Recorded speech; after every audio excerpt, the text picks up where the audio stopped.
Thanks for tuning into Jupiter's universe.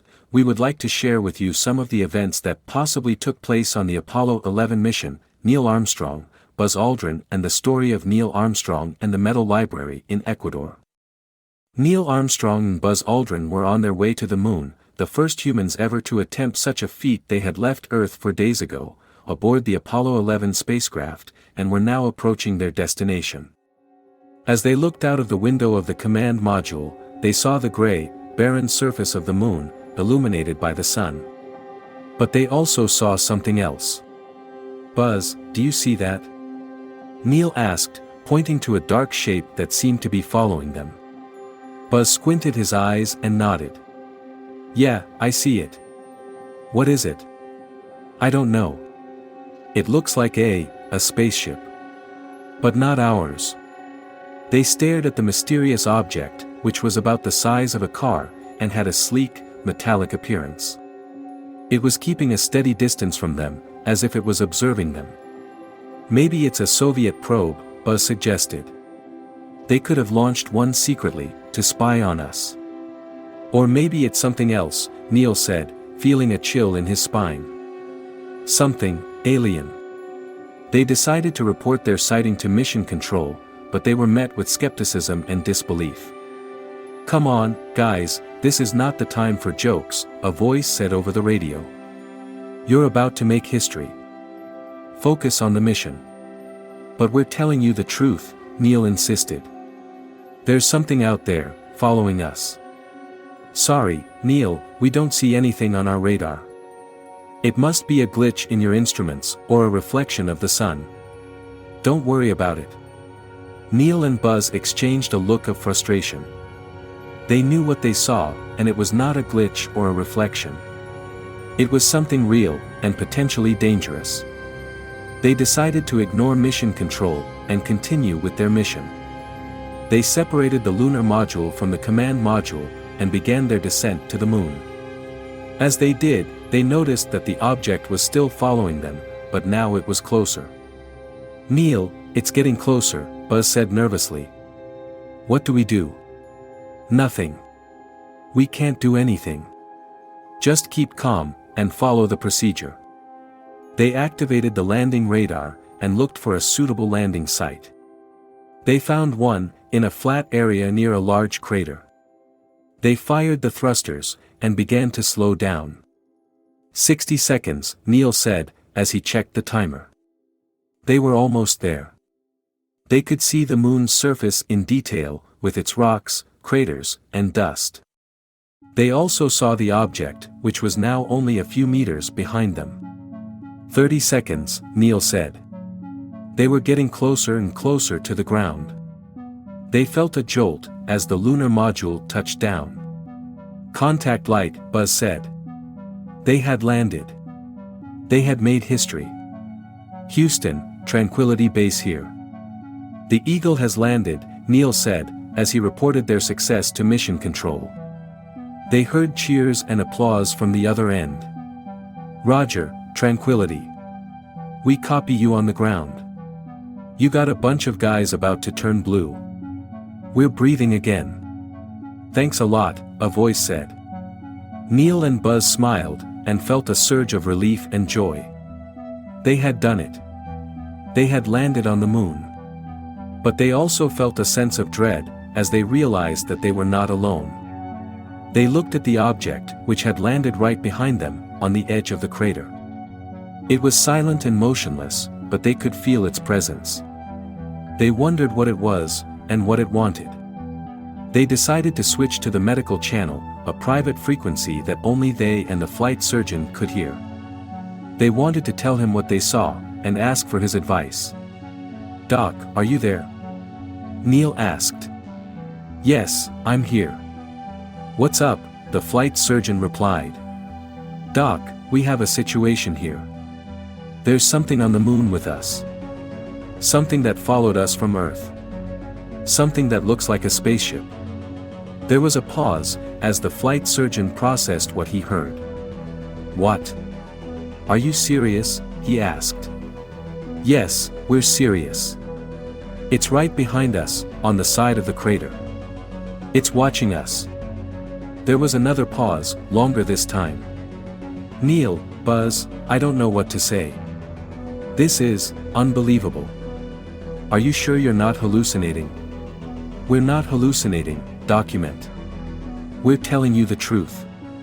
There's something here. And we don't know what it is, or what it wants. Okay, calm down. Don't panic. Just stay in the lunar module, and don't do anything rash. I'll try to contact Houston and see what they say. Maybe they have some explanation for this. Okay, document. But hurry up. We don't have much time. We don't know what it's going to do. Alright. I'll be back as soon as I can. Just hang in there, guys. And be careful. The flight surgeon switched off the medical channel and tried to contact mission control.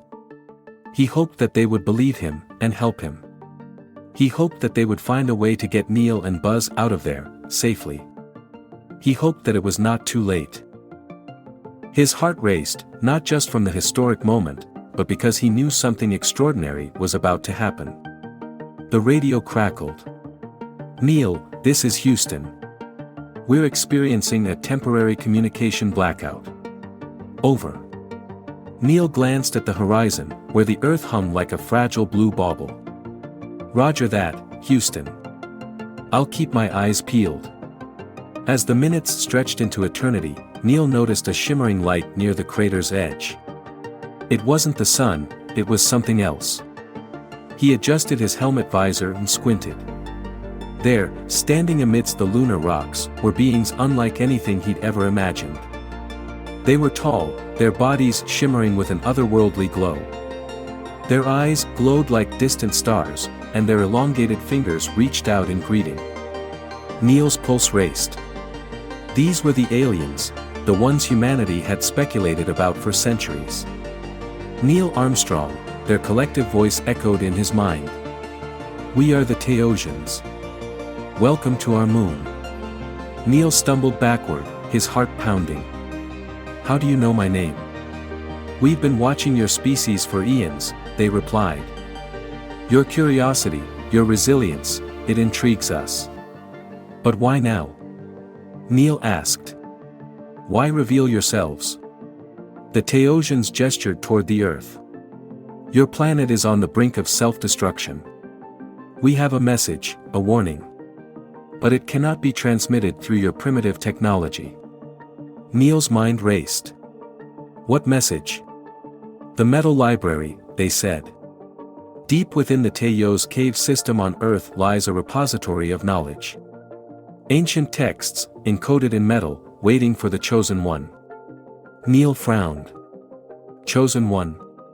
What does that mean? You, Neil Armstrong, they said. Only you can retrieve the knowledge. It holds the secrets to your survival, your evolution. But how? Neil asked. I'm just an astronaut. The Teosians touched his helmet, and suddenly, Neil's mind flooded with images, the cave system, the labyrinthine tunnels, and the metallic walls etched with symbols. Find the library, they urged. Decode its wisdom.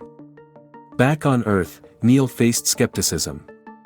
Metal library? Teos cave system? His fellow astronauts exchanged glances. But Neil was resolute. He embarked on a secret mission, guided by the alien knowledge. Deep within the Ecuadorian jungle, he descended into the Teos caves. The air grew colder, and the walls seemed to pulse with energy. Neil followed the symbols, deciphering their meaning. They spoke of ancient civilizations, lost technologies, and cosmic truths. And there, in a cavern bathed in ethereal light, he found it, the metal library. Its metallic pages revealed the secrets of free energy, interstellar travel, and the origins of humanity. Neil's mind expanded, and he understood. He returned to Houston, but the world wasn't ready for the truth. Government suppressed the knowledge, fearing chaos. Neil kept the secret, passing it down to a select few. As he aged, he wondered if he'd made a difference. Then, on his deathbed, the Teosians returned. Their glow filled the room. "Neil Armstrong," they said. "Your mission was a success. Humanity is awakening." "But why me?" Neil whispered. "Because you dared to step onto the moon," they replied. "You bridged worlds. Now, go beyond the stars." And so, as Neil Armstrong closed his eyes, he felt the pull, the cosmic current that carried him into the unknown. The metal library had changed him, and now he would explore the universe, guided by the Theosians' ancient wisdom. And so, in the quiet of space, Neil Armstrong soared toward distant galaxies, a pioneer of both Earth and the stars.